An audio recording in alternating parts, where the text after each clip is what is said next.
キチキチ My name is 雪村元吉。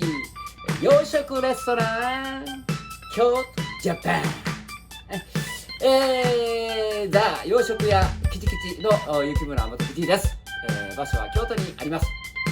いつも私の動画を、見てくださってるファンの方々、もしくは初めての方もおられると思いますけれども、本当にありがとうございます。心より感謝いたします。私は今オムライスで世界をハッピーに、笑ってしまいましたね。オムライスで世界をハッピーにというテーマですが、私の生涯のテーマです。これをもとにね、毎日料理を楽しくやっております。特にオムライスがね、知名度が高いですけれども、それ以外のものもやってます。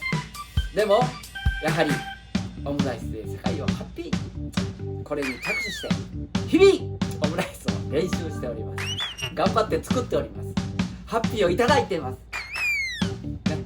ね。そんな困難な、雪村元吉ですけれども、一つどうぞよろしくお願いいたします。イエーイ。